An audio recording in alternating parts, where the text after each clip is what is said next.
शकुन शास्त्र पक्षियों, आवाजों और घटनाओं से भविष्य के संकेत। क्या आपने कभी देखा है कि कौवे की आवाज और आपकी दादी या माँ कहती हैं कोई मेहमान आने वाला है, या कोई कहता है बाईं आंख फड़की तो कुछ अच्छा होगा। ये बातें केवल लोक कथाएं नहीं है, इसके पीछे एक गहरा शास्त्रीय आधार है, वो है शकुन शास्त्र। आज की इस एपिसोड में हम जानेंगे क्या है शकुन शास्त्र, कैसे पक्षियों की उड़ान, ध्वनियां या साधारण घटनाएं भविष्य की झलक देती हैं। क्या ये केवल अंधविश्वास है या सूक्ष्म विज्ञान? शकुन का अर्थ है कोई संकेत जो किसी भविष्य की स्थिति का आभास देता हो। शकुन शास्त्र वेदांग ज्योतिष का एक हिस्सा है जो यह समझने का प्रयास करता है कि ब्रह्मांड में होने वाली घटनाएं, चाहे वे प्राकृतिक हो, पक्षियों की हरकतें हो या हमारे चारों ओर घटने वाली सूक्ष्म बातें, किसी बड़े बदलाव या घटना का पूर्व संकेत हो सकती है। भारतीय ग्रंथों में पक्षियों की उड़ान दिशा, उनकी आवाज और स्थिति को शकुन का प्रमुख स्रोत माना गया है। घर के पास कांव कांव करता कौवा, मेहमान आने की संभावना।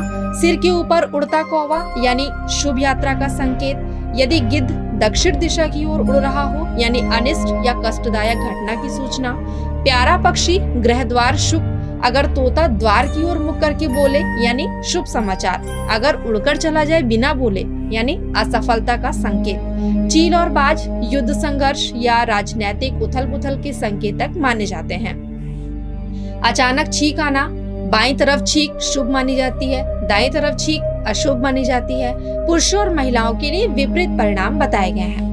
वहीं कांच टूटना यानी नकारात्मक ऊर्जा का संकेत माना गया है। विशेषता पूजा स्थान का कांच टूटना अनिष्ट संकेतक। दर्पण गिरना या टूटना आत्मचिंतन या मानसिक अस्थिरता का संकेत या आत्मा और चेतना से भी जुड़ा माना गया है। अचानक बिजली गुल हो जाए या दीपक का बुझना संभावित संकट या चेतावनी मानी गई है। शकुन को समझने के लिए आवश्यक है शांत और सजग चित्त, प्रकृति से जुड़ाव, घटनाओं का अनुशीलन। गर्ग संहिता, महाभारत, बृहत संहिता आदि में शकुन और अपशकुन का विस्तृत वर्णन है।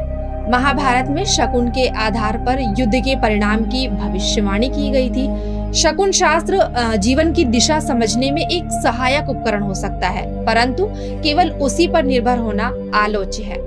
शकुन शास्त्र हमें बताता है कि प्रकृति हमारी मार्गदर्शक है, अगर हम सुनना और देखना जाने। यह ज्ञान केवल भविष्य बताने का माध्यम नहीं, बल्कि हमारे भीतर सजगता जगाने का एक तरीका है। तो दोस्तों, अगली बार जब कोई पक्षी अजीब तरीके से उड़ान भरे या कोई अजीब घटना घटे, उसे नजरअंदाज मत कीजिए, शायद ब्रह्मांड आपसे कुछ कह रहा है। तो दोस्तों, कैसी लगी आपको आज की जानकारी? अगर पसंद आई हो तो हमें कमेंट करके कमेंट सेक्शन में जरूर बताइएगा। मिलते हैं अपने नेक्स्ट एपिसोड में ऐसे ही कुछ रोचक व ज्ञानवर्धक विषय के साथ। तब तक के लिए मैं आप सभी से आज्ञा चाहती हूँ। धन्यवाद।